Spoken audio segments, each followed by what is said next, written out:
Hello, I'm Doug Musio. This is City Talk. The NYPD's Stop, Question, and Frisk policy is the source of much disagreement and conflict. Proponents say that the policy has had a substantial impact on crime reduction in New York City. Critics say the policy has had an unwarranted and disparate impact on communities of color and has undermined the legitimacy of the police and the entire justice system. There's no disagreement that the juvenile justice system in New York is broken. It harms children, families, and communities. It endangers public safety, and it costs much more than effective alternatives.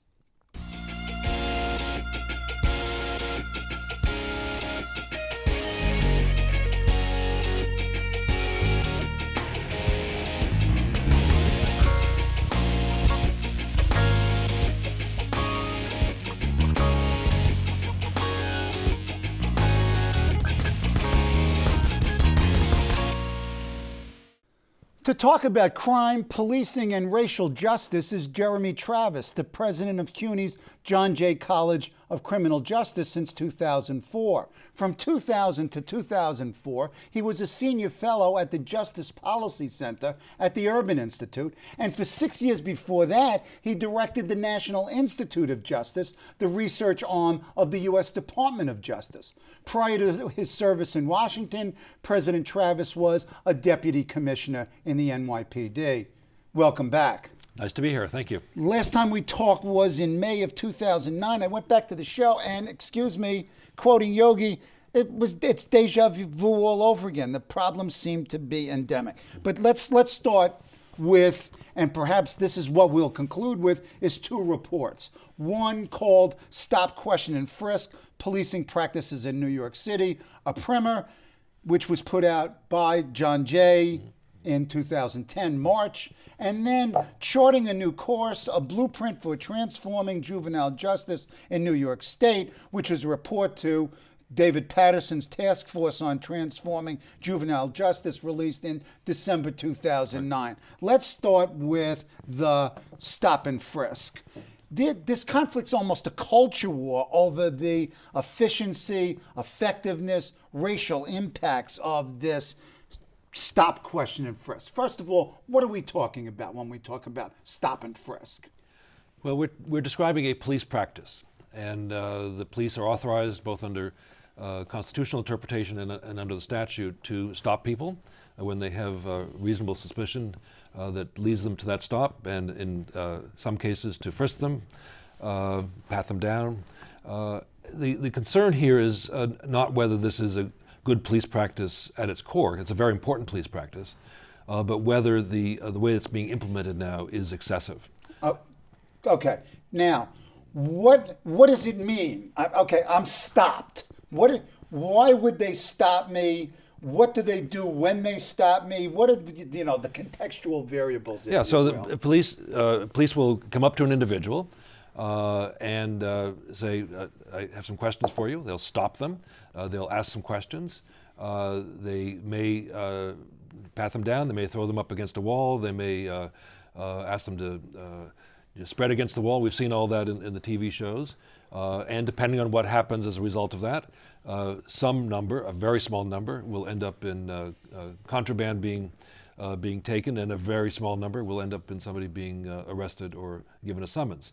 So it's a police practice that is as old as policing, but the question that faces the city right now is whether that practice has been carried beyond what its reasonable use is. Okay, now let's go to this document itself. This document, this John Jay study, does not have recommendations. Right. It just has data. Right. But as I remember, old Sam Ervin during the Watergate hearings noted that you can have a picture of an equine and just the picture, or you can have a picture of an equine that spells H-O-R-S-E. This is the equine without the spelling. Right. What's the conclusion? Our purpose in putting out this primer was to take available data, most of it from the police department, some of it from the Center for Constitutional Rights, and to display the data in a way that makes it understandable. There's a lot of controversy, a lot of question, a lot of confusion about what the stop and frisk issues are that face the city. Right. So we wanted to have a document. It's on our website. So if you got questions about this, you can go and find out what is the nature of the phenomenon. We intentionally did not, in this document, try to interpret the data, try to figure out who's right and who's wrong in the debate. We wanted to inform the public discussion. But isn't there an implicit interpretation here and implicit recommendations?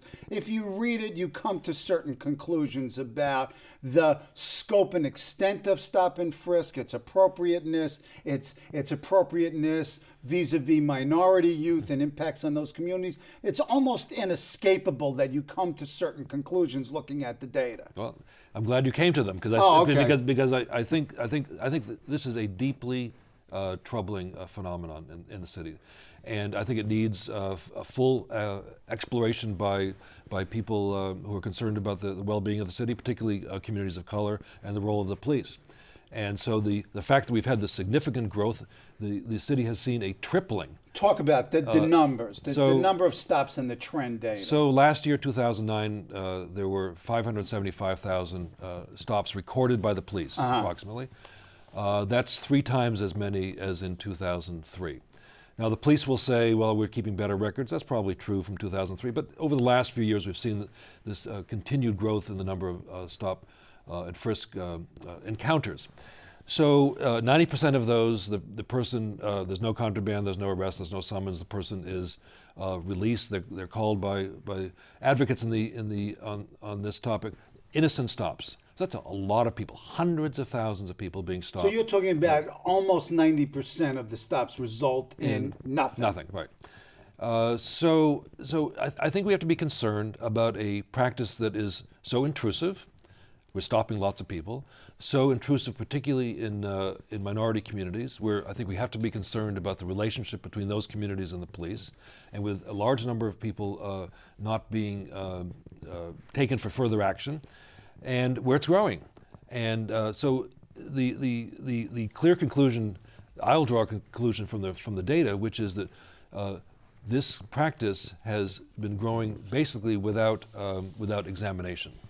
And that brings us then to what are the justifications given for this. And the police department says, and some academics have said, well, this practice is responsible for keeping crime rates down and bringing crime rates down further in New York City. That's a big claim. There's academic disagreement over whether that claim is valid or not. Now, is it that it is solely responsible, or it has any responsibility? What's that issue here? Well, it's the police department, when asked why it is the crime rates have come down over the last 7-8 years or so, basically points to a practice known as the impact program, which takes young officers right out of the academy and assigns them to high crime neighborhoods. Right? That's the basic which may be methodology. endangered now because of budget cuts, I would presume. But it's still being done. And one of the things that these officers and others are doing in those neighborhoods is engaging in this type of street encounter. So I don't think the police department would ever say this is the only thing that's bringing crime down, but the proponents of this policy give it a lot of credit for bringing crime down. So go ahead. If it's bringing crime down, and we want crime to come down further, do we increase this practice or not? So we're on a path here where the rationale for the practice is so compelling to the point of view of the advocates that it's stopping us from having a discussion about whether this is a good practice or not. And it's because the crime reduction rationale, of course, we want crime to go down. Right. So we're sort of stuck. Right. And we need a much more robust debate about whether this practice is good for the city or not. It seems to be a combination of several things, this approach. Number one, sort of the zero tolerance approach, Giuliani, Bratton, on forward.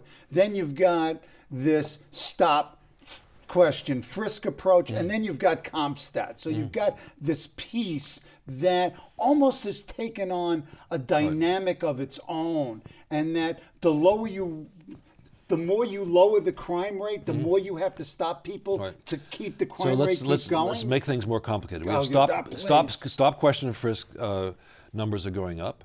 We have increased number of summonses.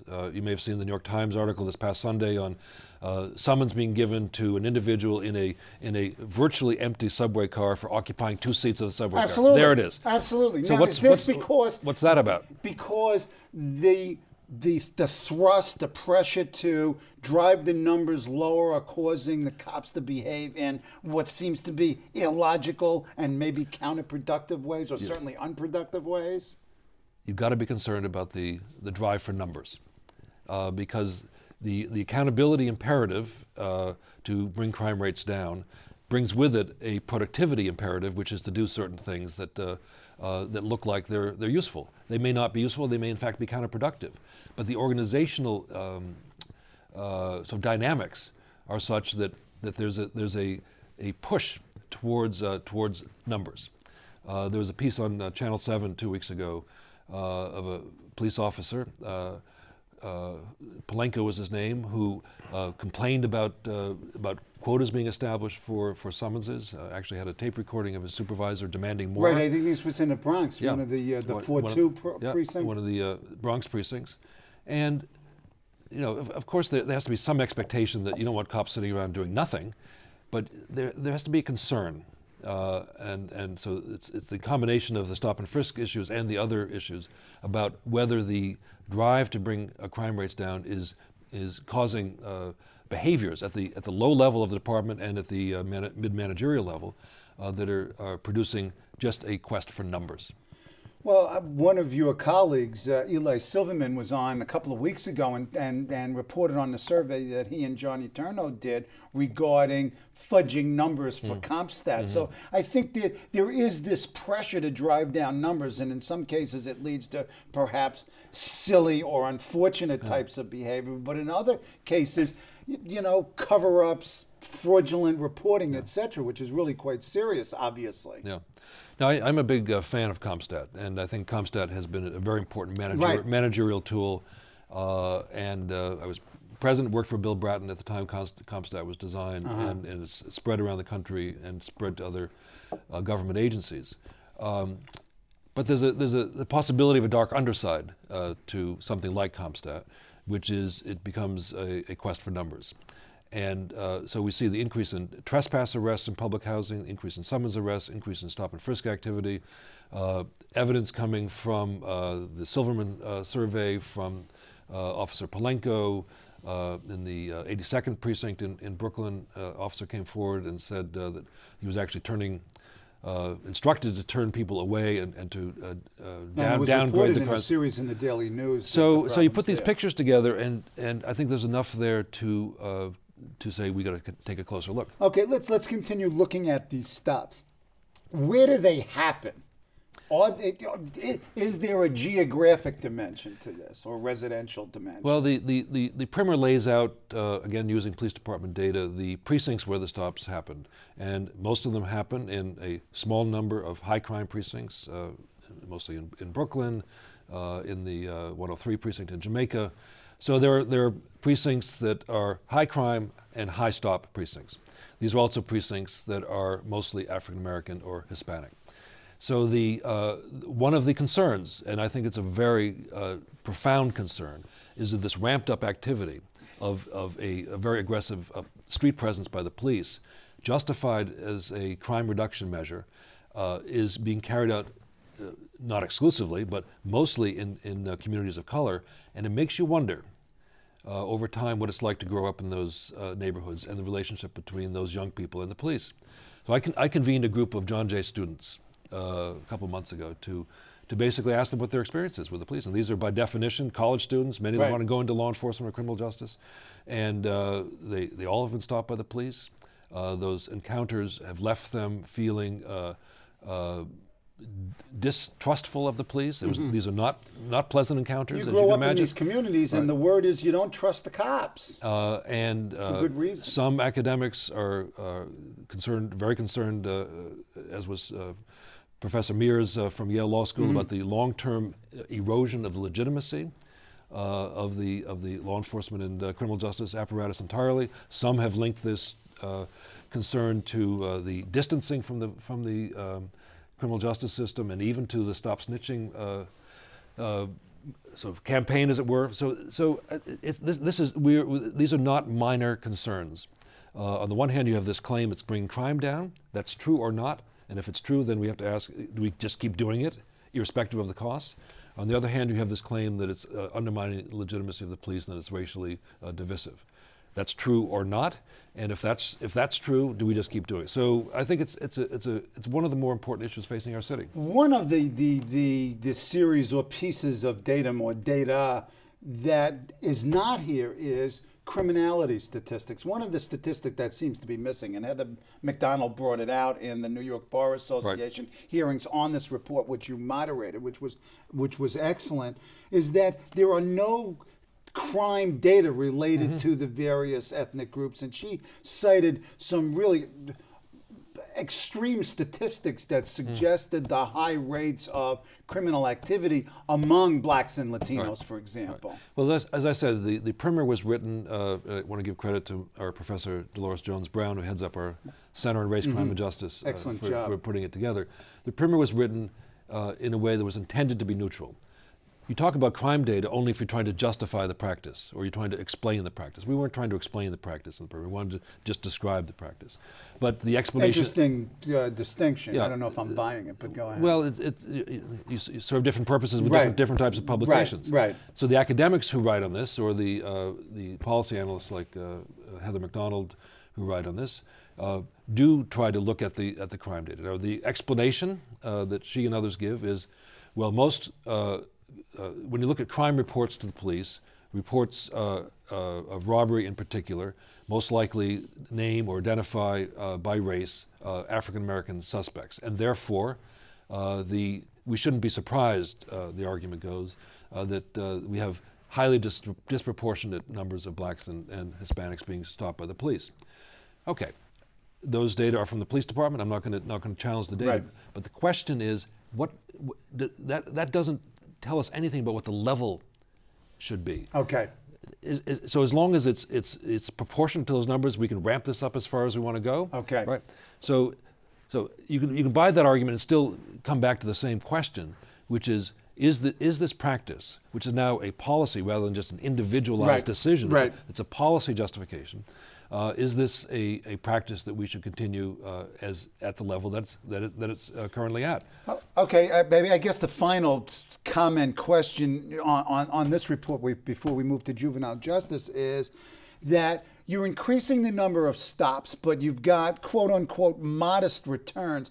What's the criterion here? I mean, you're only finding 1.2%. Do you have guns? Is that high? Is that low? My problem was that I didn't have benchmarks or criteria by which I could look at these numbers and say, well, is that high? Is that low? Is this high? Is that low? Without these criteria, the numbers are far less meaningful, and they're subject to widely varying interpretation. Those who favor the policy would say, take one gun off the street and it's all worth it, right? Or take a couple 100 guns off the street and it's worth it. But the yield, if you look at it in a percentage terms, the yield here is indeed low. Low may be too conclusory a term for some, but we are stopping lots of people who are in fact not at that point carrying contraband, carrying a weapon, and they're being sent on their way. So yes, there are some guns seized. We would hope there would be guns seized. We hope that the police department would use this power that they're given in a targeted sort of way with good results. But the yield is very low, so it's down at 1%, 2% in terms of weapons, guns, or knives. But you're right. We should look at guns seized this way compared to guns seized in any other way. Right. I mean, there's a lot more analysis. There's got to be comparative data from other jurisdictions out there. New York has among the best data on this practice around the country. So it is hard to do those comparisons. But we need a lot more discussion about whether this practice is worth the cost, and we need to know what the cost is, which we don't understand. Okay, let's move to the juvenile justice system and this report, which, by the way, is a model of analysis both conceptually and also in terms of its logic and its presentation. Congratulations. Visually, it works. But what was the problem I mean, it seems that the system is just virtually Right. totally broken, and not only unproductive but counterproductive. Talk about what you found and what the recommendations of this task force are, Right. and is anything going to happen, or is this another one of these really excellent reports that doesn't have an impact? Go. First, thanks for the compliment. And let me quickly say that the staff work and the design was done by the Vera Institute of Justice, Excellent and job. it is just spectacular. So we have a deeply, deeply troubled system of juvenile prisons, and I've been in this field for a long time, and I thought I was beyond shock. I was shocked with some of the stuff that I saw and learned. You know what? You get that through this report, that Yeah. there really was this surprise. This has been off the radar screen. People don't pay attention to it, but we have young people who are held in these, I'll call them prisons, they're called placement facilities, prisons who are abused by staff, suffer broken bones, broken teeth, concussions, mental illness beyond description. It is horrific. And then the Justice Department in August of 2009 actually released a report that found serious physical, psychological, constitutional violations and threatened to take over the system. Then the governor creates this task force. You come up with these conclusions.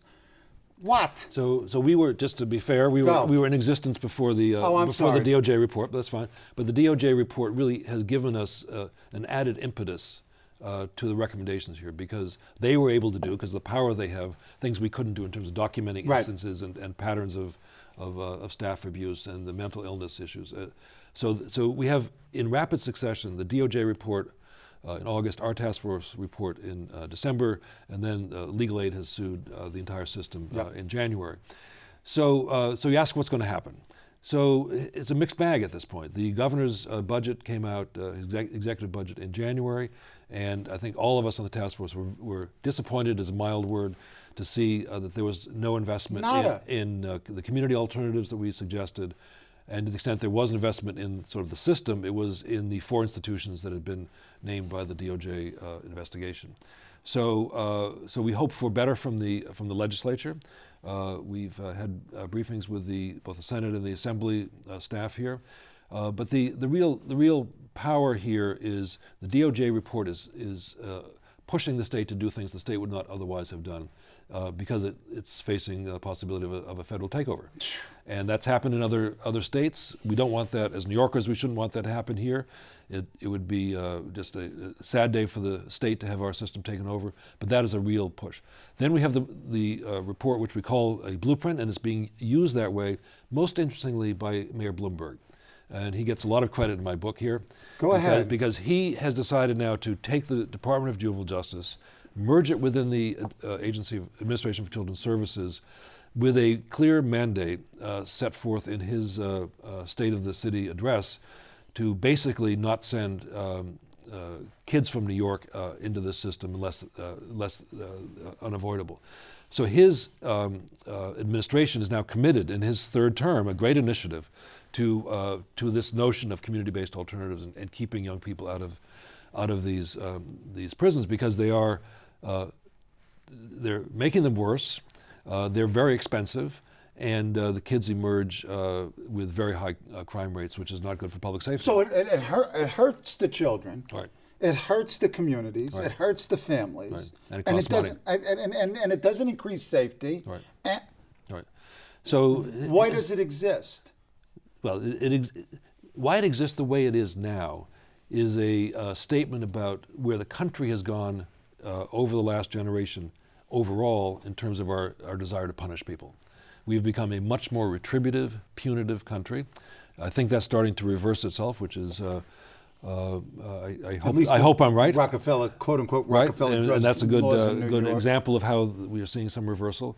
But the juvenile justice system, which in many ways, as we became more punitive, the people we became angriest at were kids. Right? So the juvenile justice system and our juvenile laws felt a lot of that retributive power. And so this system became much more corrections-oriented, much more like a prison. We made these kids into adults when they're actually 15 years old and younger. In our minds, we thought of them as sort of ogres who needed to be put away for a long time. So the system reflected that point of view. So we're now talking about reversing course. And other states have done it. Missouri is the example we cite here often, that It took about 10 or 15 years for them to reverse course. They downsized the system, put the facilities closer to the communities, developed community alternatives, totally changed the culture of these institutions, and they're having fabulous results. We can do that as well. Well, you're talking about cultural as well as organizational and institutional change. You need both. Now, I can almost see some beginnings of the cultural, but aren't there entrenched institutional interests that want the status quo, economic and et cetera? Well, the facilities, it's the same on the adult side as well, but these juvenile facilities are located in counties Sure. That have elected representatives who want to keep them there because they employ their constituents. The state has already started to downsize the system, which is our number one recommendation, is to start downsizing the system. They've closed facilities. Those elected officials have resisted. The state has been able to do it. Nevertheless, this is an example of where the fiscal crisis is our friend in a sense in trying to get these recommendations Unintended implemented. consequences. Yeah. So, and the union will resist and has already. And some people who are on the punitive side of the spectrum will say, there they go again, coddling criminals, and we'll deal with that as it comes. But I think there's a strong momentum. I've been impressed by how strong the support is for the recommendations of the task force across a wide spectrum of the political landscape. And I think over time this will get done. It will get done. You're optimistic about this. This I'm optimistic This is about. both feasible, practical, and inevitable? Inevitable is too strong a word, but I think there's a lot of momentum. Okay, last 30 seconds. What's the strategy? The strategy, there's a New York City strategy that the mayor is taking the lead on, which is to rethink the way that New York City participates in this state level system. The governor's budget strategy is to close facilities, so that helps. And the next thing we have to watch for is how the state responds to the DOJ report. That state response, which is in basically to hold off a federal litigation and a possible takeover is the key. And if that's the response that follows his recommendations, when will we know this? When are you coming back? I'll come back whenever you invite me, but that should be known in the next couple of months. Okay. My thanks to Jeremy Travis, president of CUNY's John Jay College of Criminal Justice, for being on the show. Next week, I'll talk with John Avalon, author of Wingnuts, How the Lunatic Fringe is Hijacking America. See you then.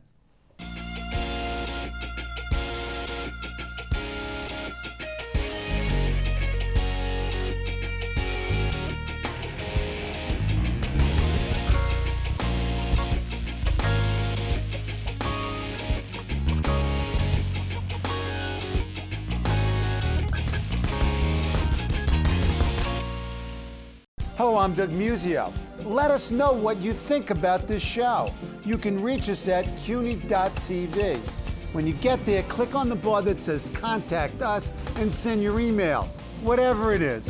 Thanks, no thanks, obnoxious, do it. Send it.